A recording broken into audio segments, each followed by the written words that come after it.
ধুলিয়ানের ৫ নম্বর ওয়ার্ডের ছবি দেখাবো, যেখানে কেন্দ্রীয় বাহিনী টহল দিচ্ছে ঠিকই, কিন্তু মানুষের মধ্যে এখনো আতঙ্ক রয়েছে। কেন্দ্রীয় বাহিনী চলে গেলে কি হবে? সেই তো বিভীষিকাময় রাত ফিরে আসবে, যখন রাতে আগুন ধরিয়ে দেয় বাড়িতে বাড়িতে গিয়ে দুষ্কৃতীরা। আতঙ্কে রয়েছেন মহিলারা। কি বললেন আমাদের প্রতিনিধিকে শুনুন।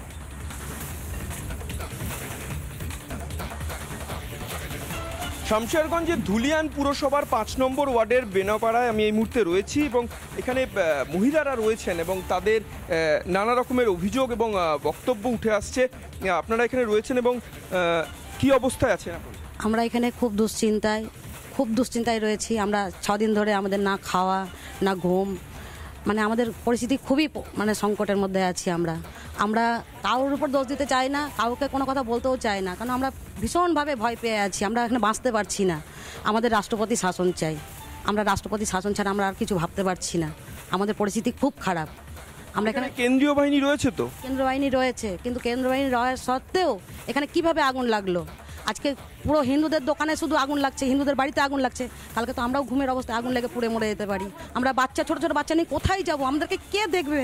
আমরা আজকে 6 দিন ধরে না খেয়ে আছি।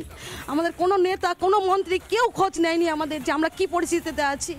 আমরা খুবই বিপদের মধ্যে আছি। আমরা রাষ্ট্রপতিকে জোড়হাত করে শাসন চাইছি যে আমাদের রাষ্ট্রপতি শাসনের ব্যবস্থা করে দিক।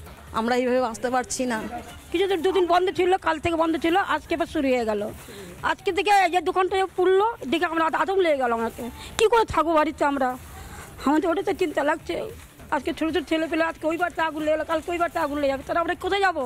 তো করেন এখানে কিছু করেন। আমরা এই যে আমাদের হিন্দুদের দোকানগুলো পুড়ে যাচ্ছে, আজকালকে আমাদের দোকান বাড়ি পুড়ে যাবে, রাত্রে ঘরে ঘুমিয়ে থাকবো, কেসে আগুন লেগে দিবে। আর আমরা না খাটলে পরের বাড়িতে আমরা পরে ধরে খাটি, না খাটলে আমরা খেতে পাবো না। তাই 6 দিন থেকে আমাদের বাড়িতে আমরা বসে আছি। 6 দিন থেকে আমাদের এইভাবে অবস্থা যেছে, খাওয়া নেই দাওয়া নেই, ভালো করে কি করে হবে বলেন? আমরা কীভাবে থাকবো? আমরা কিছু জানি, আমরা এখানে ক্যাম্প বসাবার ব্যবস্থা করেন। মানুষজন যারা রয়েছেন তারা প্রত্যেকেই খুব আতঙ্কের মধ্যে দিন কাটাচ্ছেন এবং তার কারণ হচ্ছে যেভাবে যে ঘটনা একের পর এক ঘটে চলেছে, তাতে রীতিমতো আতঙ্কে দিন কাটছে। শুধু দিন কাটানো নয়, রাতও তাদেরকে জেগে কাটাতে হচ্ছে, কারণ কখন কি ঘটে যায়। কেন্দ্রীয় বাহিনী থাকলেও তাদের মধ্যে কিছুটা স্বস্তি থাকলেও কিন্তু পুরোপুরি ভরসা নেই, কারণ তারা চাইছেন যে এখানে রাষ্ট্রপতি শাসন জারি হোক এবং একই সঙ্গে কেন্দ্রীয় বাহিনীর যদি কোনো ক্যাম্প থাকে সেই ক্যাম্প হোক, সেই রকম একটা পাকাপাকি বন্দোবস্ত বা ব্যবস্থা হোক। তাহলেই তাদের এই যে তারা যে অস্বস্তিতে রয়েছেন বা তাদের যে উৎকণ্ঠায় রয়েছেন, সেই উৎকণ্ঠার দিনগুলো কিছুটা হলেও সুরাহা হবে। ভিডিও জার্নালিস্ট দেবব্রত বোসের সঙ্গে সুখেন্দু সরকার, রিপাবলিক বাংলা, শমশেরগঞ্জ। নানা ধরনের কন্টেন্ট দেখার জন্য লাইক করুন, শেয়ার করুন আমাদের ফেসবুক পেজ, সাবস্ক্রাইব করুন আমাদের ইউটিউব চ্যানেল। পাশাপাশি অন্যান্য ব্রেকিং নিউজের জন্য অবশ্যই চোখ রাখুন রিপাবলিক বাংলায়।